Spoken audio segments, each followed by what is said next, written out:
25 सितंबर को राजस्थान जाएंगे प्रधानमंत्री नरेंद्र मोदी। बांसवाड़ा में परमाणु ऊर्जा परियोजना की आधारशिला रखेंगे प्रधानमंत्री। ऊर्जा मंत्री खट्टर और सीएम भजनलाल रहेंगे मौजूद। बिहार की चुनावी रणनीति पर दिल्ली में कांग्रेस होगी बड़ी बैठक। राष्ट्रीय अध्यक्ष खड़गे ने बिहार के नेताओं को किया तलब। बैठक में खड़गे के साथ राहुल गांधी भी रहेंगे मौजूद।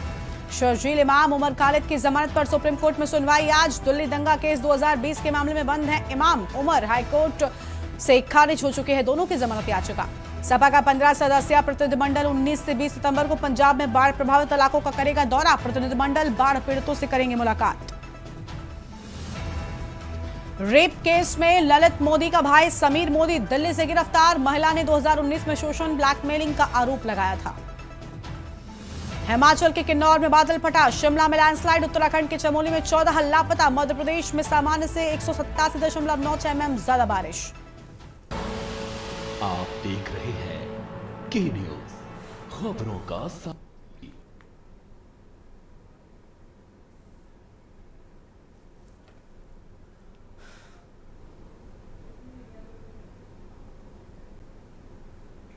नमस्कार, लाइव न्यूज में आप सभी का स्वागत है। मैं हूं आपके साथ गरिमा वाजपेयी। रुक करेंगे खबरों की ओर। दिल्ली से बड़ी जानकारी आपको हम बताते हैं। कांग्रेस की बिहार को लेकर आज बड़ी बैठक। बिहार की चुनावी रणनीति पर कांग्रेस की हो सकती है चर्चा। राष्ट्रीय अध्यक्ष खड़गे ने बिहार के नेताओं को दिल्ली तलब किया है। बैठक में खड़गे के साथ राहुल गांधी भी मौजूद रहेंगे। ये बड़ी जानकारी आपको हम बता दें। राष्ट्रीय अध्यक्ष खड़गे ने बिहार के नेताओं को तलब किया। ये अहम जानकारी आपको हम बता रहे हैं। बैठक में खड़गे के साथ राहुल गांधी भी मौजूद रहेंगे। ये बड़ी जानकारी सामने आई है।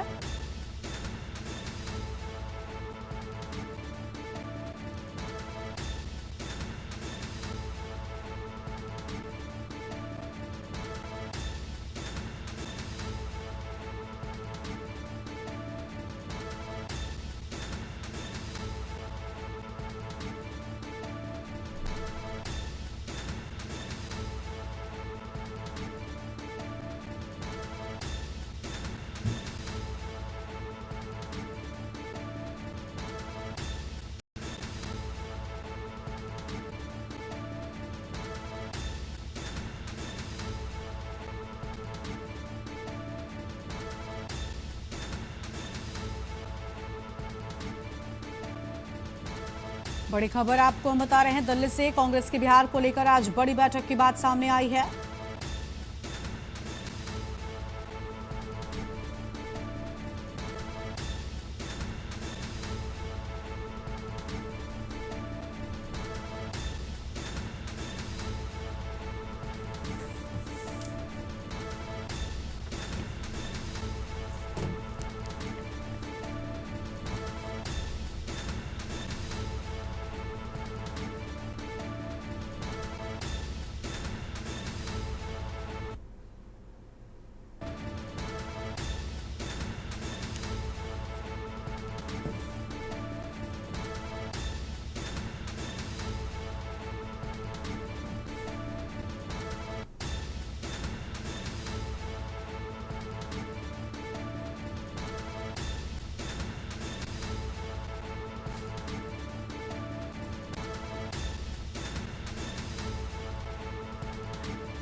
और अगली बड़ी खबर का रुख कर लेते हैं। अगली बड़ी जानकारी आपको हम उन्नाव से बताते हैं, जहां पर 3.85 करोड़ की गड़बड़ी का जिन फिर बाहर। महिलाओं को स्वावलंबी बनाने की योजना में बड़ा घोटाला। तत्कालीन डीजीओ का लखनऊ तबादला। एफआईआर भी दर्ज कर ली गई है। कांग्रेस नेता अक्षत सिंह ने लगाए 20 करोड़ के घोटाले के आरोप। कोरोना काल से चल रहा घोटाले का सिलसिला। बड़ी जानकारी आपको हम बता रहे हैं। अहम खबर आपको बता दें, कोरोना काल से चल रहा घोटाले का सिलसिला। यह अहम जानकारी आपको हम बता रहे हैं।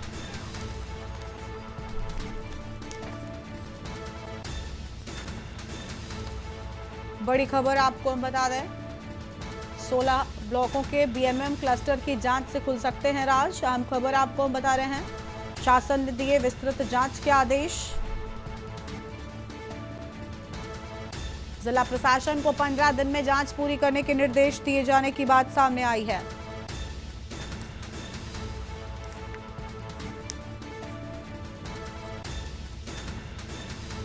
उन्नाव से बड़ी जानकारी।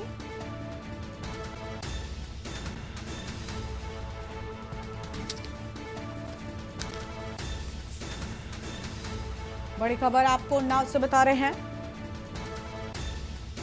कोरोना काल से चल रहा घोटाले का सिलसिला, 16 ब्लॉकों के बीएमएम क्लस्टर की जांच से खुल सकते हैं राज। शासन ने दिए विस्तृत जांच के आदेश। जिला प्रशासन को 15 दिन में जांच पूरी करने के निर्देश दिए जाने की बात सामने आई है।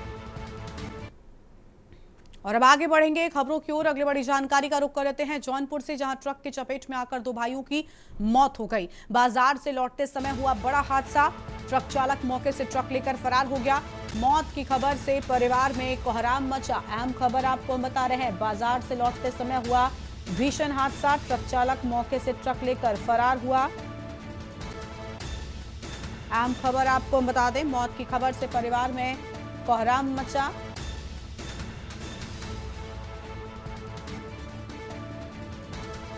यह हम जानकारी आपको हम बता रहे हैं।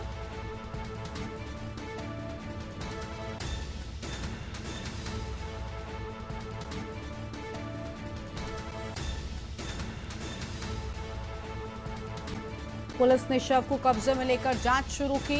इमामपुर के इंस्टीट्यूट में पढ़ते थे दोनों भाई, किराए के कमरे में रहते थे छात्र। पुलिस ने शव को कब्जे में लेकर शुरू की जांच। अहम खबर आपको हम बता रहे हैं, बाजार से लौटते समय हुआ भीषण हादसा।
अगली खबर का रुख कर लेते हैं रायबरेली से। बड़ी जानकारी आपको हम बताते हैं, राहुल गांधी के संसदीय क्षेत्र में हस्ताक्षर अभियान।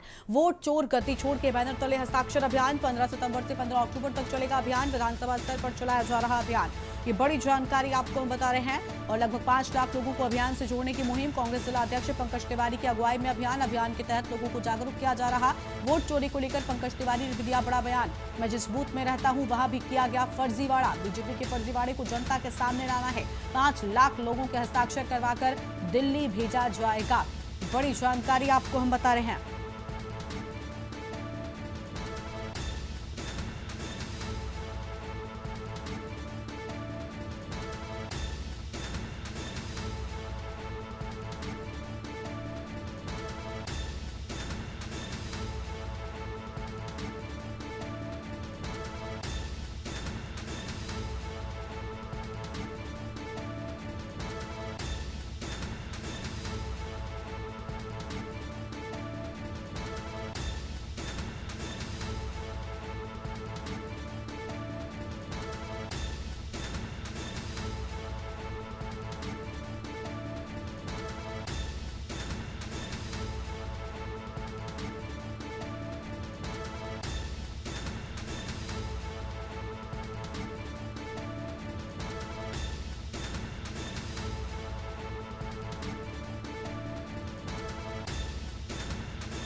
हमारे देश के जननायक और हम सबके नेता आदरणीय राहुल गांधी जी अभी कुछ दिन पहले ही वोट चोरी कैसे होती है इसका मामला उजागर किया था कि चुनाव आयोग और सरकार की मिलीभगत से जिस तरह वोट चोरी हो रही है उसका बकायदा साक्ष्य सहित उन्होंने एक एक अक्षर उन्होंने समझाया था। उसी के परिप्रेक्ष्य में पूरे देश में हमारे रायबरेली जनपद में वोट चोरी अभियान लगातार शुरू है। अभी हम लोगों ने कैंडल मार्च किया और विभिन्न प्रकार के कार्यक्रम किया। फिर 15 सितंबर से 15 अक्टूबर तक हम पूरे रायबरेली जिले में हर बूथ पर जा करके हस्ताक्षर अभियान कराएंगे कि वोट चोर गद्दी छोड़। यही हमारा नारा रहेगा। अगली खबर औरैया से है, जहां पर सड़क हादसे में सिपाही जितेंद्र की मौत हो गई। अपर पुलिस अधीक्षक औरैया के हमराही थे सिपाही। छुट्टी पर घर जाने के लिए सुबह निकले थे सिपाही और दिव्यापुर रोड पर अज्ञात वाहन ने टक्कर मार दी। हादसे में गंभीर रूप से घायल हुए सिपाही जितेंद्र, इलाज के दौरान डॉक्टरों ने उन्हें मृत घोषित कर दिया। घटना से पुलिस महकमे में शोक की लहर दौड़ गई है। बड़ी जानकारी आपको हम बता रहे हैं। छुट्टी पर घर जाने के लिए सुबह निकले थे सिपाही, लेकिन रास्ते में सड़क हादसे का शिकार हुए।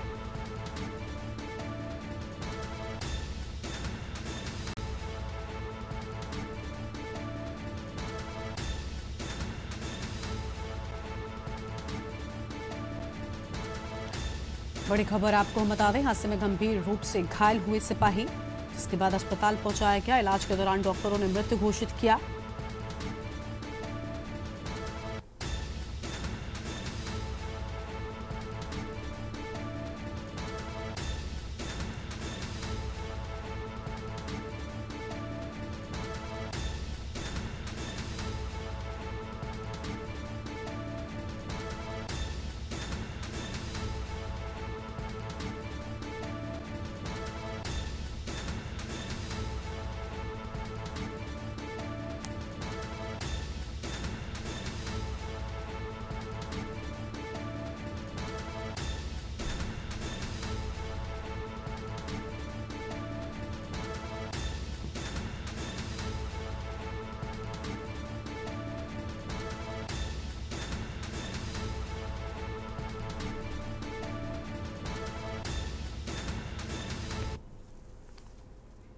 अगली खबर का रुख कर लेते हैं बुलंदशहर से। खबर है जहां फिल्मी अंदाज में छात्रों के बीच खूनी संघर्ष। दबंग छात्र गुट ने पीट कर छात्रों को किया लहूलुहान। स्टील पंच और नुकीले हथियार भी चलने का दावा।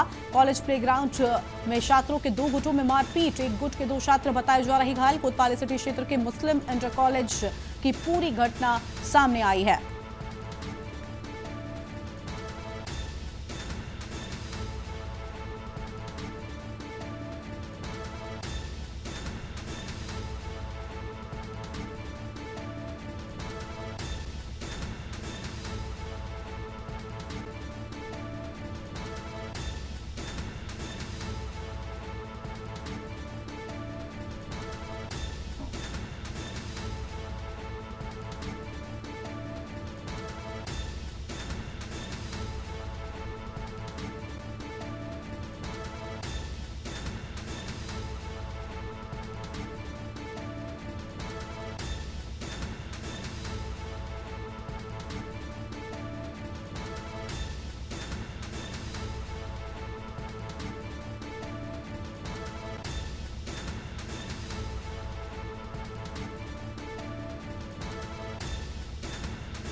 अगली खबर का रुख कर लेते हैं बुलंदशहर से। बड़ी जानकारी आपको हम बताते हैं, जहां पोखर में डूबने से 22 महीने की मासूम की मौत हो गई। कल शाम से लापता थी। सुबह शव मिलने के बाद घर में कोहराम मचा। खेलते खेलते पोखर में गिरने की आशंका जताई जा रही है। पंचायतनामे के बाद शव भेजा गया पोस्टमार्टम के लिए। खुर्जा देहात थाना क्षेत्र के वाजिदपुर की पूरी घटना परिजनों ने रात भर तलाशी की, लेकिन कुछ भी जानकारी उसके विषय में नहीं मिली थी। लेकिन अब पोखर में गिरने की आशंका की बात सामने आई है।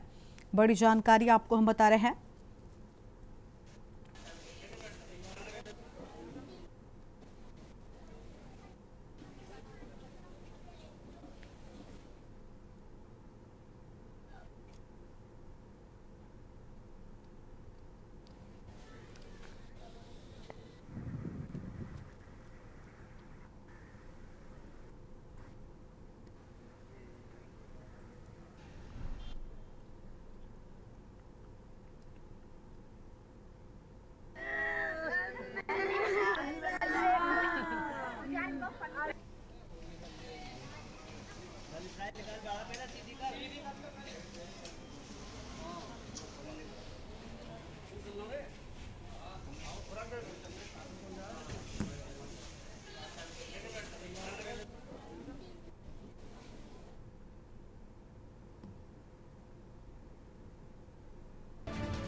शव मिलने के बाद घर में कोहराम मचा। बड़ी जानकारी आपको हम बता रहे हैं, यह खबर आपको हम बता दें।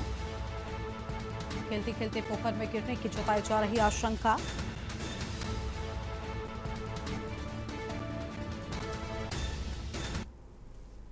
आगे बढ़ते हैं खबरों की ओर। अगली बड़ी जानकारी आपको अलीगढ़ से हम बताते हैं, जहां पर बाइक सवार बदमाशों ने व्यापारी से लूट की। बदमाशों ने व्यापारी की गाड़ी से 1 लाख की लूट की और व्यापारी की गाड़ी में रखे बैग को अज्ञात बदमाशों ने की लूट। साबुन एवं होम प्रोडक्ट बेचकर लौट रहा था व्यापारी। छोटा हाथी में रखे बैग को बाइक सवार बदमाश लेकर फरार। थाना गभाना क्षेत्र के भुकरावली में लूट की घटना की बात सामने आई है। बड़ी जानकारी आपको हम बता रहे हैं।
और यहाँ पर रुकते एक छोटे से ब्रेक के लिए फौरन लौटेंगे।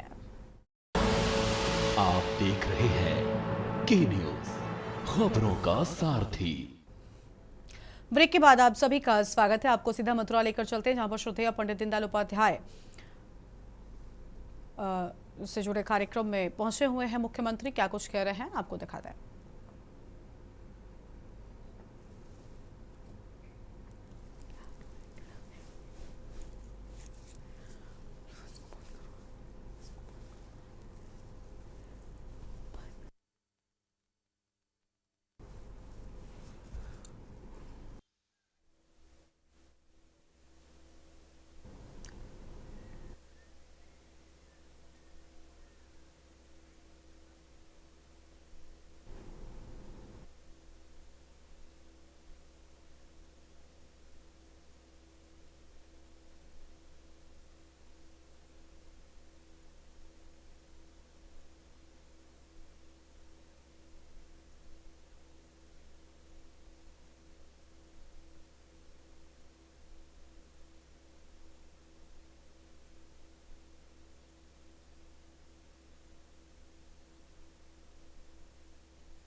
स्मृति महोत्सव मेले में सीएमयू के तैनात की तस्वीर आपको हम दिखा रहे हैं।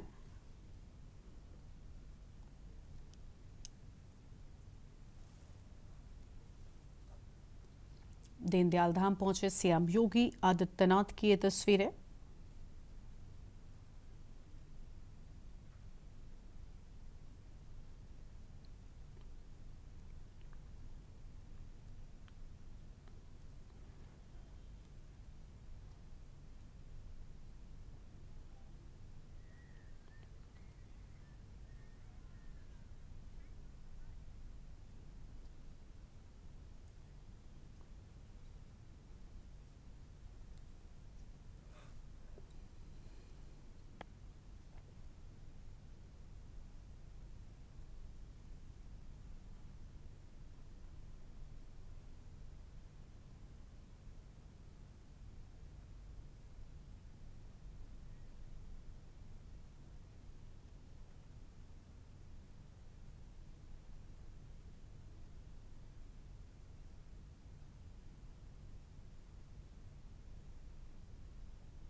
ठीक है, सॉरी, सांसद हेमा मालिनी जी यहाँ पर नहीं है, क्षमा चाहती हूँ।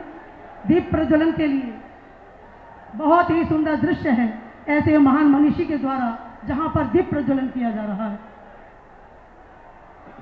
ओम अग्निमीळे पुरोहितं यज्ञस्य देव मृत्विजं होतारं रत्नधातमम् ॐ ईशावास्यमिदं सर्वं यत्किञ्च जगत्यां जगत् तेन त्यक्तेन भुञ्जीथा माद्रिधः तस्य स्वेद्धनम् यज्जग्रतो दूरमुदैति दैवं तदु सुप्तस्य तथैवैति दूरं गमं ज्योतिषां ज्योतिरेकं तन्मे मनः शिव संकल्पमस्तु।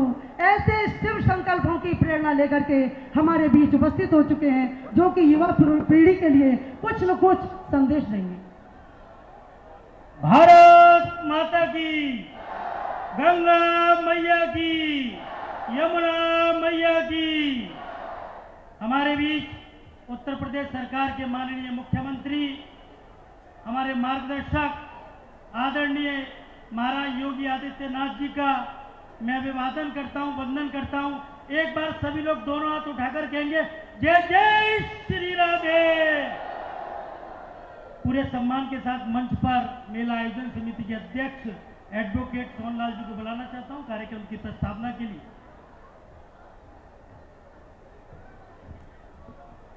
भारत माता की, वंदे। भारत माता के अमर सपूत, एक आज महात्मा प्रणेता, अंत्योदय प्रणेता, मनीषी, प्रखर चिंतक, आदर्श राजनेता पंडित दीनदयाल उपाध्याय जी की जन्मस्थली पर उनके जन्मोत्सव की बधाई एवं शुभकामनाएं। आज उनका जन्मदिन है। आज पंडित जन्मदिन पर दीनदयाल धाम फरे मथुरा में प्रदेश के यशस्वी मुख्यमंत्री योगी आदित्यनाथ जी महाराज व मंच पर आसीन समस्त अतिथिगण व सभी आगंतुक बंधुओं व युवाओं व मातृशक्ति का अभिनंदन व वंदन व स्वागत। भारत माता के अमर सपूत, एक आज माता के प्रणेता पंडित दीनदयाल उपाध्याय जी की जन्मस्थली दीनदयाल धाम फरे मथुरा में पंडित दीनदयाल उपाध्याय स्मृति समिति द्वारा जन्म दिवस पर सन 1971 से लेकर ये आयोजन किया जा रहा है। उस समय के स्वयंसेवक कार्यकर्ताओं ने, जिनमें श्री गिरिराज प्रसाद जी परखम वाले, श्री भाग्य बिहारी जी माहेश्वरी, श्री हरि गुरु जी, प्रोफेसर हीरालाल जी व चतुर्भुज सराफ आदि कार्यकर्ता व क्षेत्र के सभी कार्यकर्ता व यहाँ समाज के लोगों ने मिलकर इस जन्मदिन कार्यक्रम को आरंभ किया और उनके उपरांत उक्त मेला विचारों पर आधारित राष्ट्रीय व ग्रामीण विकास पर आधारित सभी कार्यक्रम होते चले आ रहे हैं। उस समय का लगाया हुआ पौधा 8 वृक्ष में स्मारक पर दिख रहा है। उनके कार्यों व पूरे क्षेत्र को सुशोभित कर रहा है। उनके जन्मोत्सव पर जन्मश्री दीनदयाल धाम में 4 दिवसीय मेला लग रहा है, जिनमें 18, 19, 20 और 21 सितंबर को दीनदयाल धाम में मनाया जा रहा है। स्मृति महोत्सव से ये तस्वीर आपको हम दिखा रहे थे, जहां पर मुख्यमंत्री योगी आदित्यनाथ भी पहुंचे हुए हैं। वापस से रुक करेंगे अपनी खबरों की ओर। अहम खबर आपको हम अमरोहा से बता दें, जहां पर मोबिल ऑयल की दुकान में आग लग गई। कुछ देर में दुकान जलकर खाक हो गई। शॉर्ट सर्किट से आग लगी थी और आपको बता दें कि बड़ा नुकसान हुआ। फायर ब्रिगेड की 4 गाड़ियों ने आग पर काबू पाया है। आग लगने से करीब 50 लाख का नुकसान। अवंतिका पार्क के सामने दुकान में लगी आग। बड़ी जानकारी आपको हम बता दें, जहां पर मोबिल ऑयल की दुकान में आग लग गई। शॉर्ट सर्किट से लगी थी आग।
शिवा एंटरप्राइजेस। कैसे लगी ये दुकान में आगे? शॉर्ट सर्किट से। अच्छा, आपको कब पता लगा था? रात 2 बजे। कितना नुकसान हुआ इसमें? लगभग 50 से 60 लाख। क्या सामान था इसके अंदर? Mobile, polish, pad. अच्छा, मोबाइल का काम था टोटल। फायर ब्रिगेड सूचना दी आपने? हाँ, फायर ब्रिगेड को लेकर आना पड़ा। अच्छा, लेकिन फोन नहीं करा आपने? नंबर लगने का था।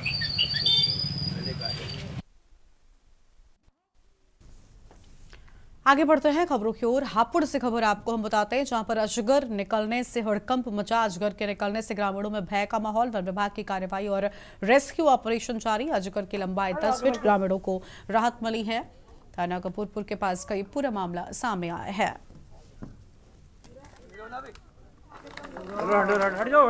हाथ लगा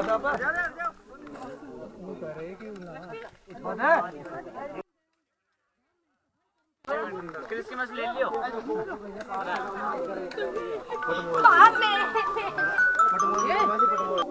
जो बाबा भागे ना जाने का तुम पे यहाँ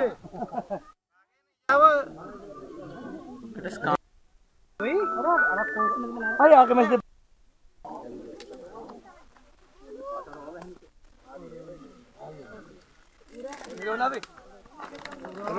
जाओ हाथ लगाता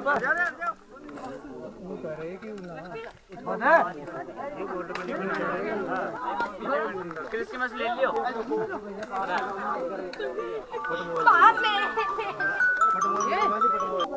जो बाबा भागे ना जाने का तुम पे यहाँ भागे नहीं जाओ। अरे आके मैं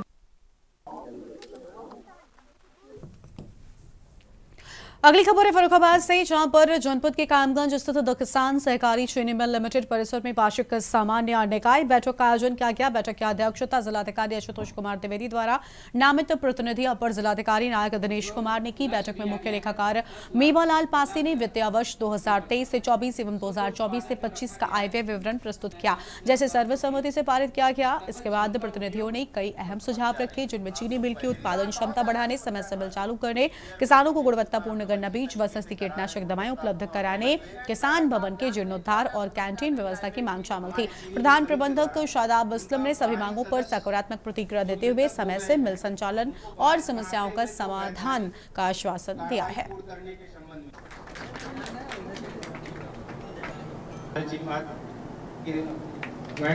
सभापति का दायित्व निभाएंगे।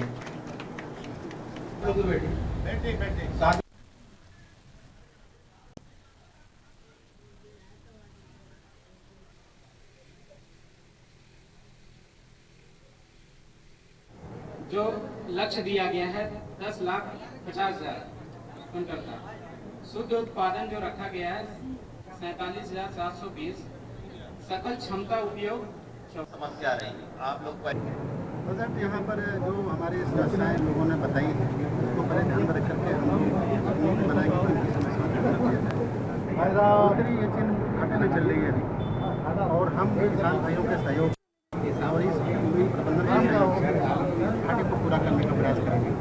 और जो पिछले सत्रों में चीनी मिल काफ़ी दिन तक बंद रही, इस बार काम बढ़िया हुआ है बिजली प्रबंधन के हिसाब से, तो ये अच्छा इसमें अच्छा।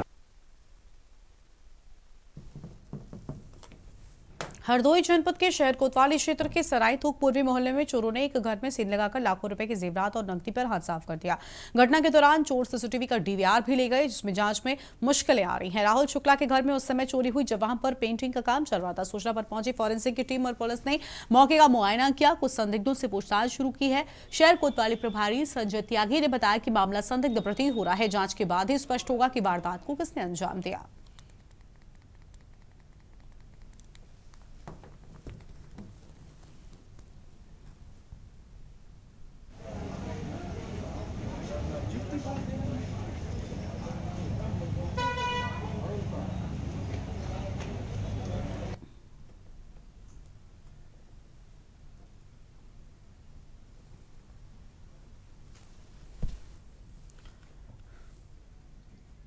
सहारनपुर जनपद के बेहट तहसील स्थित सिद्धपीठ मां शाकंभरी देवी मंदिर में शारदीय नवरात्र के अवसर पर लगने वाले मेले को लेकर प्रशासन सतर्क है। जिलाधिकारी मनीष बंसल और एसएसपी आशीष तिवारी ने मंदिर परिसर पहुंचकर मेले की व्यवस्थाओं का निरीक्षण किया। बारिश और बाढ़ की आशंका को देखते हुए इस बार मेला नदी तल में नहीं लगाया जाएगा, बल्कि साल 2023 की तरह बाहर ही आयोजित किया जाएगा। श्रद्धालुओं की सुविधा के लिए पार्किंग स्थल भी बढ़ाए जाएंगे। सुरक्षित मार्ग की जिम्मेदारी जिला पंचायत को सौंपी गई है। प्रशासन द्वारा मेले के दौरान नियमित बुलेटिन जारी किए जाएंगे ताकि श्रद्धालुओं को सही जानकारी मिलती रहे। जैसा आप अवगत हैं कि 22 सितंबर से 7 अक्टूबर तक मां शाकंभरी देवी मंदिर पर प्रत्येक वर्ष जो है वो श्रद्धालु आते हैं। नवरात्रि के समय भारी संख्या में श्रद्धालु आते हैं और उसी के तहत यहाँ पर जिला पंचायत द्वारा एक मेला भी लगाया जाता है। लेकिन इस बार जैसा कि हम सब लोग देख रहे हैं कि जो मानसून्स हैं और जो बरसात का समय है वो काफ़ी लेट तक एक्सटेंड हुआ है। कल रात भी यहाँ पर भारी वर्षा हुई है, जिसके कारण जो ये नदी है जो भूरादेव मंदिर से लेकर मां शाकंभरी देवी मंदिर परिसर तक जाती है, उसमें काफ़ी मात्रा में पानी आया हुआ है और पानी उफान पर है। उसके दृष्टिगत और जो आने वाले 15 दिन का फोरकास्ट है उसमें भी काफ़ी हद तक जो देखा जा रहा है कि किसी भी समय बरसात होने की संभावना है। और श्रद्धालुओं की सुरक्षा के दृष्टिगत ये निर्णय लिया गया है कि जो इस बार मेला है वो नदी के तल पर ना लगे। 2023 में पूर्व में भी इस प्रकार का एक निर्णय लिया गया था जब पानी काफ़ी ज़्यादा बरसा था और पानी के दृष्टिगत मेले को बाहर लगाया गया था। इसके अलावा आज मेरे द्वारा, कप्तान साहब के द्वारा और हमारे जितने भी संबंधित अधिकारीगण हैं उन सबके द्वारा बहुत ही डिटेल में पिछले 2-2.5 घंटे में यहाँ पर हर एक छोटी छोटी चीज़ का रिव्यू किया गया है सुरक्षा के दृष्टिगत और सभी निर्देश दिए गए हैं। पार्किंग जो है इस बार हम लोग पिछली बार से बढ़ा रहे हैं ताकि किसी भी प्रकार से जाम ना लगे और जो हमारे श्रद्धालु हैं उनको किस प्रकार से किस रास्ते से लेकर जाना है सुरक्षित तरीके से, वो सारी व्यवस्थाएं यहाँ पर जिला पंचायत द्वारा की जा रही हैं। देवरिया के बहुचर्चित एसएस मॉल व एजी मार्ट धर्मांतरण और यौन शोषण मामले में पुलिस को एक और बड़ी सफलता मिली है। कोतवाली पुलिस ने मुख्य आरोपी उस्मान गनी के भाई इशराफल अंसारी को देवरिया रामनाथ से गिरफ्तार कर लिया। इसके पहले उस्मान गनी और उनके सालिक गौहर अली को जेल भेजा जा चुका है, जबकि आरोपी की पत्नी तरन्नुम अब भी फरार है।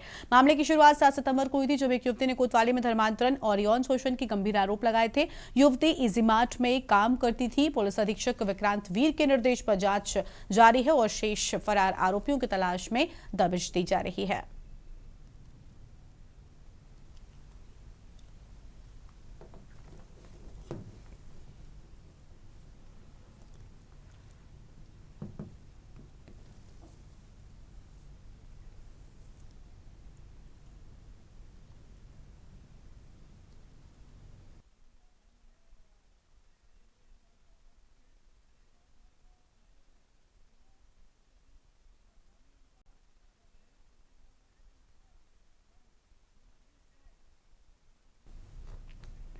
आगे बढ़ते हैं खबरों की ओर। बक्सर सदर एसडीएम कार्यालय में उस वक्त अफरा तफरी मच गई जब कुछ अधिवक्ताओं ने जमानत के एक मामले को लेकर हिंसक प्रदर्शन किया है। वायरल वीडियो में अधिवक्ताओं का झुंड एसडीएम के सुरक्षा गार्ड को पीटते हुए दिखाई दे रहा है। सदर एसडीएम अविनाश कुमार ने बताया कि विवाद एक पुराने जमानत मामले को लेकर हुआ है, जिसमें अधिवक्ताओं ने कार्यालय में हंगामा करते हुए सुरक्षा गार्ड पर हमला कर दिया और उसका मोबाइल भी छीन लिया है। उन्होंने इस घटना को सरकारी कार्य में बाधा और बेहद शर्मनाक भी बताया है। तो यह अहम खबर आपको हम बता रहे थे, जहां पर इस कार्य को सरकारी कार्य में बाधा बताया गया है और इसे शर्मनाक भी बताया गया है।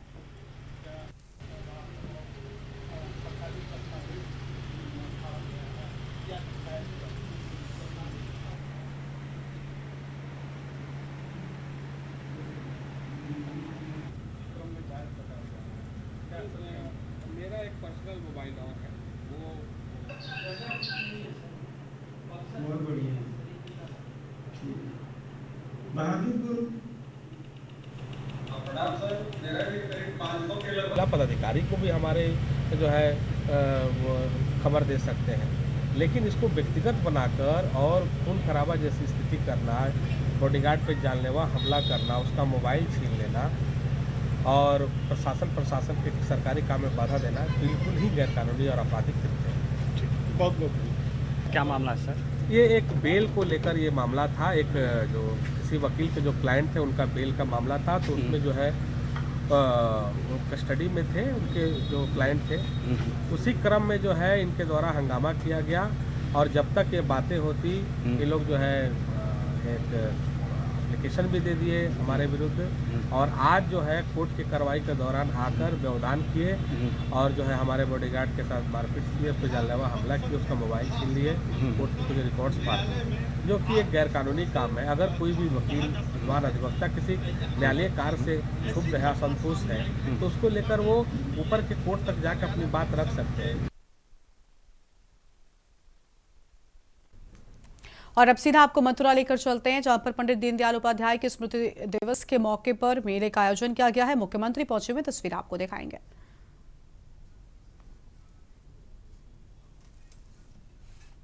बैठे हुए व्यक्ति से नहीं, बल्कि समाज में सबसे नीचे बैठे हुए पायदान पर बैठे हुए व्यक्ति के माप से की जानी चाहिए। और आज आप देखते होंगे, जो दृष्टि, जो विजन पंडित दीनदयाल उपाध्याय जी ने 1950 और 1960 के दशक में भारत के राजनीतिक नेतृत्व को, समाज जीवन को जो दृष्टि दी थी, आज उसी का परिणाम है कि पिछले 11 वर्ष में हम सब ने एक बदलते हुए भारत को देखा है। बहनों और भाइयों, ये बदलता हुआ भारत 11 वर्ष में प्रधानमंत्री मोदी जी के नेतृत्व में, यही तो एक दृष्टि है जिसे मूर्त रूप लेने में भले ही 60 वर्ष लग गए हों, लेकिन पंडित दीनदयाल उपाध्याय जी का सपना साकार होता है जब भारत आज प्रधानमंत्री मोदी जी के मुंह से वोकल फॉर लोकल और स्वदेशी के मंत्र को सुनता है और उसको प्रभावी ढंग से जमीनी धरातल पर उतारते हुए देखता है। परिणाम है भारत का ये मॉडल प्रत्येक क्षेत्र में आज दुनिया के लिए एक नई प्रेरणा बन जाता है। कौन सा ऐसा क्षेत्र है जिसमें पिछले 11 वर्ष में भारत ने अभूतपूर्व प्रगति न की हो? कौन सा ऐसा क्षेत्र है? और ऐसा नहीं कि जब भी भारतीय जनता पार्टी को अवसर प्राप्त हुआ, इससे पहले स्वर्गीय अटल बिहारी वाजपेयी जी प्रधानमंत्री बने थे, ग्रामीण भारत की अर्थव्यवस्था को मजबूत कैसे करना है, प्रधानमंत्री ग्रामीण सड़क योजना के माध्यम से गांव-गांव की कनेक्टिविटी को सुदृढ़ करने का कार्य हो, अंतिम पायदान पर बैठा हुआ व्यक्ति भूखों नहीं मरेगा, उसके लिए अंत्योदय, अन्नपूर्णा, बीपीएल और एपीएल की अन्न की योजना उन्होंने लागू करके जनजातीय क्षेत्रों में 1 रुपये किलो उस समय उन्हें चावल उपलब्ध करवाने का काम जनजातीय क्षेत्रों में किसी ने किया था? स्वर्गीय अटल बिहारी वाजपेयी जी ने किया था। और पिछले 11 वर्ष में आपने देखा होगा इस नए बदलते हुए भारत को। आज भारत जो कभी दुनिया के अंदर बॉटम 5 पे गिना जाता था, आज वह दुनिया की टॉप की 4 बड़ी अर्थव्यवस्था में उस भारत का नाम है और अगले वर्ष तक भारत दुनिया की 3री बड़ी अर्थव्यवस्था बनेगा। ये जो भारत के नए भारत का दर्शन है, ये हर एक क्षेत्र में है, क्या विरासत में, क्या विकास में, क्या युवाओं के कल्याण के लिए की गई और उनके उत्थान के लिए बनी हुई योजनाओं में हो, क्या अन्नदाता किसानों के हित के लिए बनाई गई योजनाएं, क्या श्रमिकों के लिए जीवन में आने वाली उनकी खुशहाली हो, या फिर व्यापारियों के कल्याण के लिए बनाई हुई योजनाएं जीवन के प्रत्येक पक्ष को ध्यान में रख करके पिछले 11 वर्ष में हम सब ने अपनी आंखों से बदलते हुए भारत को देखा है। जो पिछली सरकारों में जो लोग अपने को सेकुलर कहते थे, उनकी सरकारों में जो भारत को दुनिया की एक ताकत बनाने का जो असंभव सा शब्द जुड़ा हुआ था, इस असंभव को संभव बनाने का काम पिछले 11 वर्ष में प्रधानमंत्री मोदी जी ने पंडित दीनदयाल उपाध्याय जी के मंत्र को आत्मसात करते हुए उसको प्रभावी ढंग से संभव बनाने का काम किया है। यानी पंडित दीनदयाल उपाध्याय जी के मंत्र में असंभव को संभव बनाने का मंत्र छुपा हुआ है, और असंभव को संभव बनाने का यही मंत्र है जो आज पिछले 5.5 वर्ष से लगातार 80 करोड़ भारतीयों को फ्री में राशन की सुविधा का लाभ दे रहा है। हर महीने हर भारतीय, गरीब भारतीय के घर में 5 किलो राशन फ्री में उपलब्ध हो जाता है।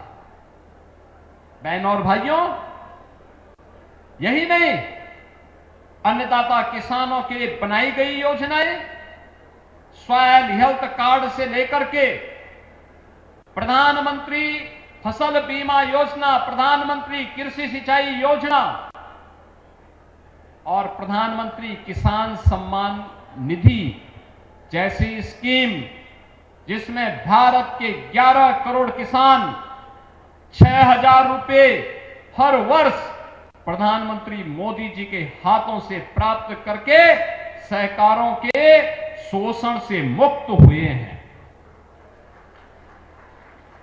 आज किसान को उसकी उपज का दाम दिया जा रहा है, लागत का 1.5 गुना दाम उपलब्ध करवाने का काम हो रहा है। श्रमिकों को उनकी सामाजिक सुरक्षा की बीमा की स्कीम के साथ जोड़ने का काम हुआ है। युवाओं के लिए मिशन रोजगार के साथ साथ स्टार्टअप और स्टैंडअप जैसी स्कीमों ने उनके जीवन में एक नया परिवर्तन लाया है। आज भारत का युवा जॉब सीकर नहीं बल्कि जॉब क्रिएटर बनकर के दुनिया के युवाओं को नौकरी देने का मादा रखता है, उस प्रकार की क्षमता रखता है। नारी गरिमा की रक्षा करने के लिए पिछले 11 वर्ष में हम सब ने देखा है कैसे परिवर्तन आया। बेटी बचाओ बेटी पढ़ाओ का कार्यक्रम हो, मातृ वंदना का कार्यक्रम हो, फिट इंडिया मूवमेंट का कार्यक्रम हो, खेलो इंडिया खेलो का कार्यक्रम हो, या नारी शक्ति वंदन अधिनियम के माध्यम से नारी गरिमा की सुरक्षा, उसके सम्मान और उसके स्वावलंबन के लिए चलने वाले अनेक कार्यक्रम, जिसका एक मॉडल अभी कुछ देर पहले यहां पर मैं दीनदयाल धाम में भी देख करके आ रहा हूं। कैसी सैकड़ों की संख्या में बहनें रेडीमेड गारमेंट्स के माध्यम से अपने जीवन को स्वावलंबन के मार्ग पर प्रशस्त करते हुए अन्यों के लिए प्रेरणा बनी हुई है।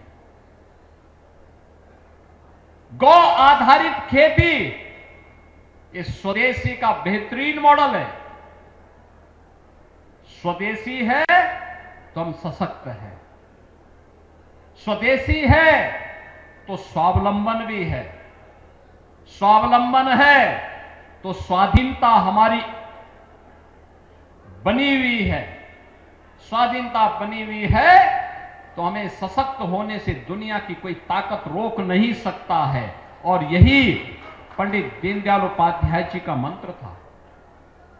याद करिए ना, लोग कहते थे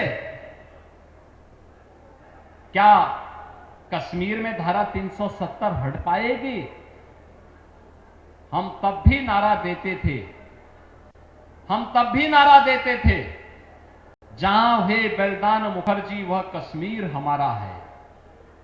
हर भारतीय जनसंघ का, हर भारतीय जनता पार्टी का कार्यकर्ता अपने संस्थापकों के द्वारा दे गए उस मंत्र को लेकर के, जो डॉक्टर श्यामा प्रसाद मुखर्जी ने 1952 में जो मंत्र देश को दिया था, पंडित दीनदयाल उपाध्याय जी ने जो हुंकार उस समय भरी थी, और उसके बाद जब डॉक्टर श्यामा प्रसाद मुखर्जी का बलिदान हुआ था, तब पंडित जी ने नारा दिया था, जहां हुए बलिदान मुखर्जी वह कश्मीर हमारा है। और वह कश्मीर धारा 370 को सदैव में दफन करते हुए, समाप्त करते हुए प्रधानमंत्री मोदी जी को कश्मीर के अंदर भी भारत का कानून लागू करके भारत का भिन्न हिस्सा बनाने का काम किया है। कश्मीर कांग्रेस और अन्य दलों के लोगों ने देश के लिए एक नासूर बनाया था। आज प्रधानमंत्री मोदी जी ने कश्मीर को फिर से धरती का स्वर्ग बनाने का काम किया है। बहनों और भाइयों, लोग कहते थे क्या अयोध्या में राम मंदिर बन पाएगा? हम तब भी कहते थे कि रामलीला हम आएंगे, मंदिर वहीं बनाएंगे। संघ परिवार का, विचार परिवार का हर कार्यकर्ता इस नारे को लेकर के चलता था, हर कार्यकर्ता इस नारे को लेकर चलता था। देश के सेकुलर दलों के लिए असंभव था, लेकिन भारत की राष्ट्रवादी मिशन और भारत और भारतीयता के प्रति समर्पित हर नौजवान के लिए संभव था। और मोदी जी आए, डबल इंजन की सरकार आई, अयोध्या में भगवान राम का भव्य मंदिर का निर्माण भी हो गया, रामलला विराजमान भी हो गए।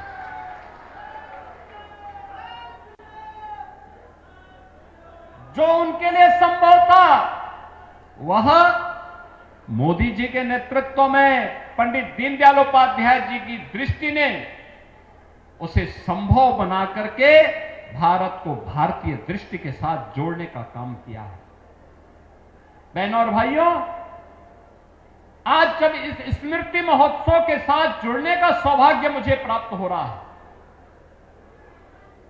समारोह में ठीक पहले मुझे यहां दीनदयाल धाम में गौ आधारित खेती के साथ साथ गौ आधारित औषधियों के साथ और मातृशक्ति के स्वावलंबन के इस अभिनव कार्यक्रम को भी नजदीक से देखने और जानने का अवसर प्राप्त हुआ। याद करिए, यही तो कहा था पंडित दीनदयाल उपाध्याय जी ने कि भारत की अर्थनीति का आधार स्वदेशी मॉडल होना चाहिए, स्वदेशी मॉडल होना चाहिए। जब हम भारत की ओर दृष्टि डालते हैं, भारत आज से 300 वर्ष पहले दुनिया की नंबर 1 की अर्थव्यवस्था हुआ करता था। नंबर 1 की अर्थव्यवस्था भारत हुआ करता था दुनिया के अंदर। दुनिया की जीडीपी में, ग्लोबल जीडीपी में भारत का हिस्सा 25% से अधिक हुआ करता था। 25% से अधिक भारत का हिस्सा हुआ करता था। लेकिन सन 1800 आते आते भारतीयों का जो शोषण हुआ, भारतीय उद्योग धंधों को नष्ट किया गया, भारत की कृषि को विदेशी यंत्रों के भरोसे छोड़ दिया गया।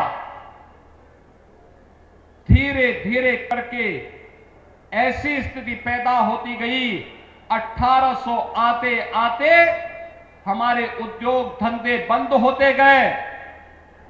पहले जिस भारत में आधी आबादी कृषि पर, आधी आबादी स्वदेशी उद्योगों पर निर्भर होकर के स्वावलंबन का और सुदृढ़ अर्थव्यवस्था का मॉडल प्रस्तुत करती थी।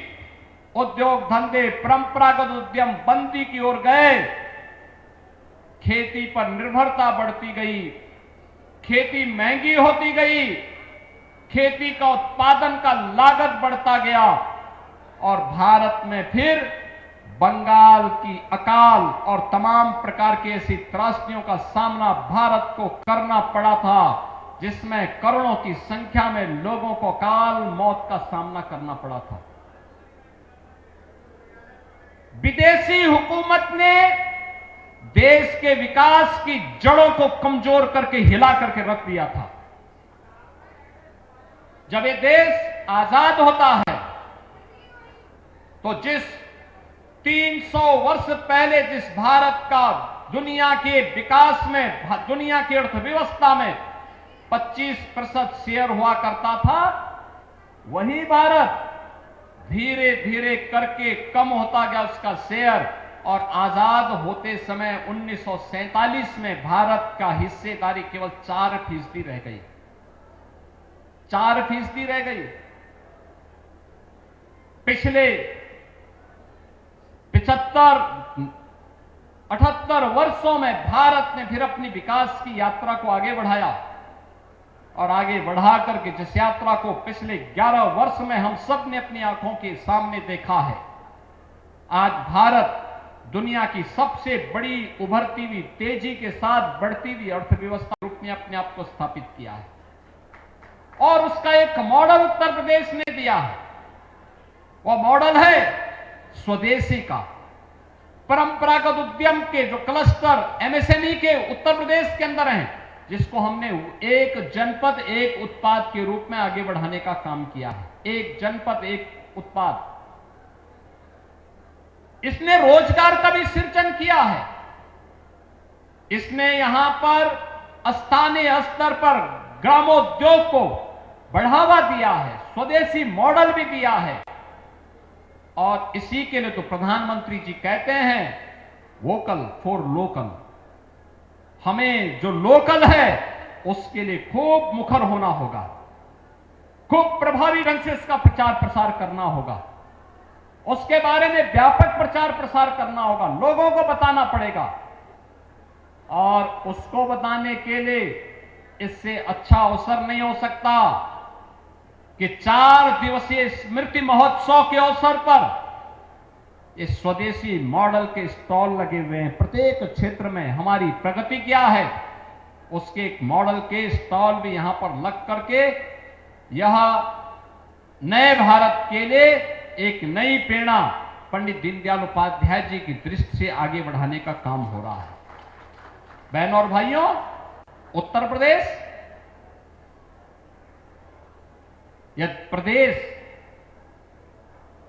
जब यह देश आजाद हुआ था, देश का सबसे संपन्न राज्यों में गिना जाता था। देश की अर्थव्यवस्था में उत्तर प्रदेश का शेयर 14% हुआ करता था, लेकिन यह घटता गया, धीरे धीरे करके घटता गया। उत्तर प्रदेश जो नंबर 1 की अर्थव्यवस्था 1947 से 1960 के बीच था, हम लोग जब 17 में आए तब उत्तर प्रदेश देश की 7वीं 8वीं अर्थव्यवस्था रह गया था और पिछले 8 वर्ष के अंदर प्रधानमंत्री मोदी जी के मार्गदर्शन में जो एक नए सिरे से कार्य होना प्रारंभ हुआ है, आज उसका परिणाम है कि उत्तर प्रदेश के अंदर इन 8 वर्षों में हम उत्तर प्रदेश को फिर से देश की नंबर 2 की अर्थव्यवस्था बनाने में सफल हुए हैं। ये नंबर 2 की अर्थव्यवस्था बनाने का जो योगदान है, इसमें जो महत्वपूर्ण भूमिका का निर्वहन जिन कार्यों से हुआ है, उनमें से एक है 1 डिस्ट्रिक्ट 1 प्रोडक्ट की योजना, 1 डिस्ट्रिक्ट 1 प्रोडक्ट की स्कीम, यानी जिसके एक जनपद एक उत्पाद का ये एक स्वदेशी मॉडल है। हमारा हस्तशिल्पी, हमारा कारीगर जो भी उत्पाद बनाता है अगर हम उसको खरीदते हैं, उसके लिए बाजार उपलब्ध करवाते हैं, तो हमारा पैसा हमारे हस्तशिल्पी और कारीगरों के जेब में जाएगा, वह देश के विकास में लगेगा।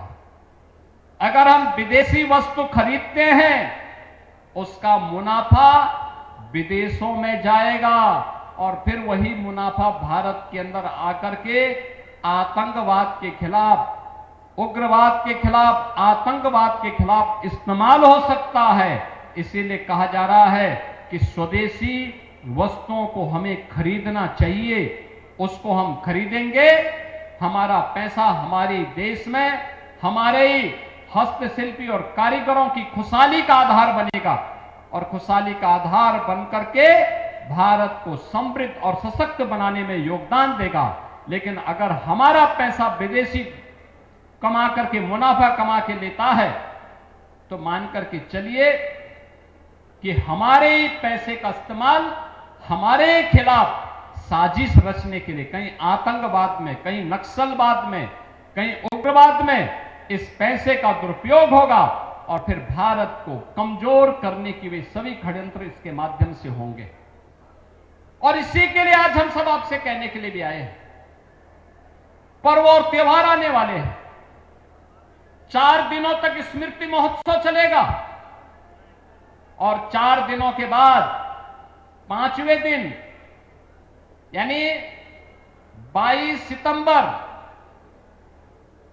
शारदीय नवरात्रि का पहला दिन होगा और शारदीय नवरात्रि की प्रथम तिथि से लेकर के 9वीं तक जगत जननी मां भगवती के अनुष्ठान की नवरात्रि के आयोजन और नवरात्रि के बाद फिर विजयादशमी, ये क्रम चलेगा, ये क्रम चलेगा। और इस क्रम के साथ जुड़ते हुए विजयादशमी के अवसर पर, दीपावली के अवसर पर, नवरात्रि के अवसर पर हर भारतीय और हर सनातन धर्मावलंबी अपने किसी भी मेहमान के साथ, किसी भी अतिथि के साथ जुड़ता है तो गिफ्ट स्वरूप कुछ देना चाहता है, तो हमारा प्रयास होना चाहिए कि हम स्वदेशी वस्तु को ही उन्हें गिफ्ट के रूप में प्रदान करें। आप किसी के घर में जाते हैं, अगर यहां के हस्तशिल्पी और कारीगरों के द्वारा बनाए गए उत्पाद को, उनके प्रोडक्ट को गिफ्ट के रूप में देते हैं, तो वह उसको भी अच्छा लगेगा, उसमें स्वदेशी का भाव भी होगा, वह पैसा हमारे हस्तशिल्पी और कारीगरों के पास जाएगा। हम यहां मथुरा में हैं, मथुरा में किसी से मिलने के लिए जा रहे हैं, दीनदयाल धाम में बने हुए गौ उत्पाद को अगर हम किसी को गिफ्ट के रूप में देते हैं तो उससे उसका लाभ ही होगा और उसका लाभ के साथ साथ इस उत्पाद का प्रचार भी होगा। यानी दोनों प्रकार से, और गौरक्षा का कार्यक्रम भी आगे बढ़ेगा, गौ मैया की भी कृपा बनेगी। ये मॉडल हमें अपनाना पड़ेगा।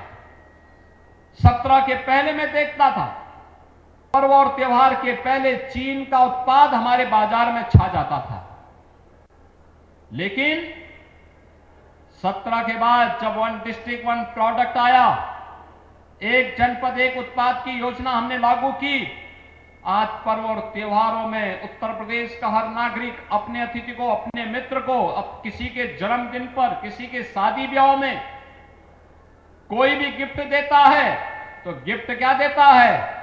उत्तर प्रदेश में बने हुए वस्त्र के रूप में। उत्तर प्रदेश से फिरोजाबाद की ग्लास की प्रतिकृति को दीपावली के अवसर पर गौधाम में बने हुए दिया, लक्ष्मी गणेश की प्रतिमा, ये सभी प्रदान करते हैं। यहां बनी हुई औषधियां, ये सभी हम प्रदान करते हैं और परिणाम क्या होता है कि हमारा पैसा हमारे ही प्रदेश और देश के विकास में खर्च होकर के नए लोगों का रोजगार का सृजन करता है।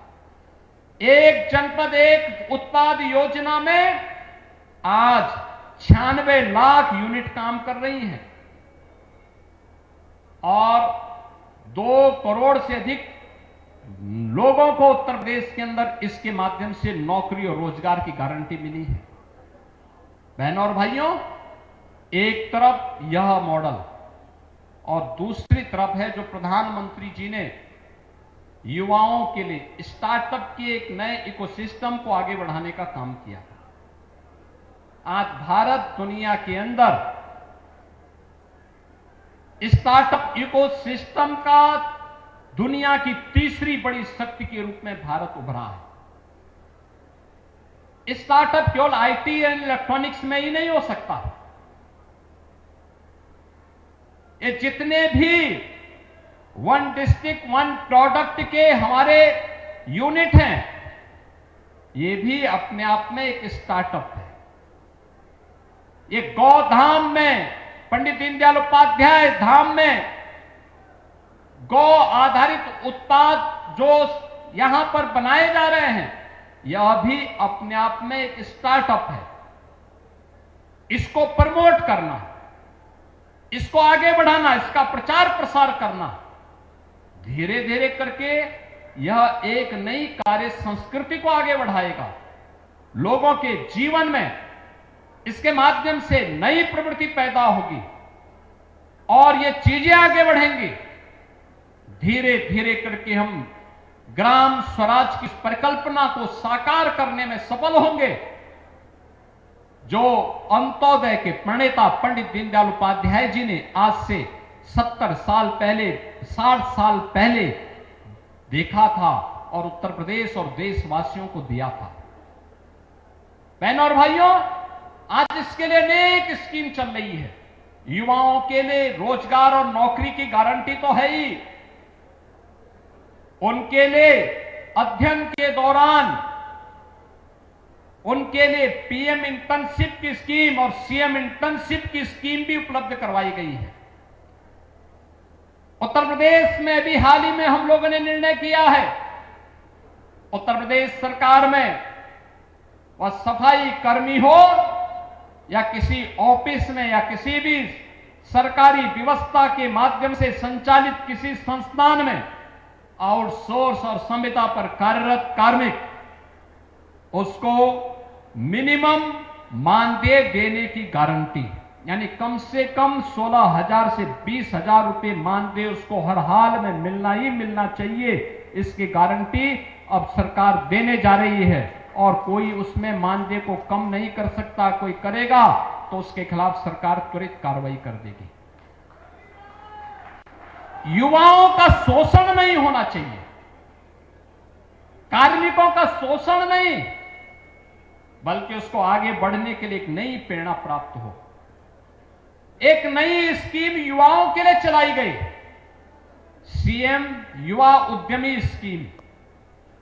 कोई भी युवा अपना स्वयं का स्टार्टअप स्थापित करना चाहता है तो स्टार्टअप के लिए सरकार ने व्यवस्था बनाई है और बनाने की व्यवस्था की है कि पहले चरण में हम उसको चयन करेंगे, चयन करके उसको प्रशिक्षण करवाएंगे, 5 लाख रुपए तक क्या लोन गारंटी मुक्त देंगे, ब्याज मुक्त देंगे, यानी ब्याज भी गारंटी भी सरकार देगी। और मुझे बताते हुए प्रसन्नता है कि 70,000 से अधिक युवाओं ने अब तक इससे लोन ले लिया है, जनवरी से लेकर अब तक। हमें 1 लाख युवाओं को देना था, 70,000 अभी पूरे हो गए। अगर वह मूलधन जिसमें मार्जिन मनी 10% सरकार दे रही है और बाकी पैसा वह समय पे वापस करता है तो अगली बार उसे 7.5 लाख रुपए गारंटी मुक्त और ब्याज मुक्त प्राप्त होगा। तीसरी बार में हम उसको 10 लाख रुपए की सुविधा देंगे। यानी धीरे धीरे करके हमारा युवा जॉब सीकर नहीं, प्रधानमंत्री जी के विजन के अनुरूप जॉब क्रिएटर बन करके नए नए लोगों को रोजगार और नौकरी देने की सामर्थ्य अपने आप विकसित करेगा। ये कुछ मॉडल हैं और यह मॉडल हम एग्रीकल्चर में भी लागू कर सकते हैं, गौ आधारित खेती में भी कर सकते हैं। गौ आधारित उत्पाद में भी कर सकते हैं, टूरिज्म में कर सकते हैं, शिक्षा में कर सकते हैं। वन डिस्ट्रिक्ट वन प्रोडक्ट से जुड़े हुए उत्पाद में कर सकते हैं। आप देख रहे हैं के न्यूज, खबरों का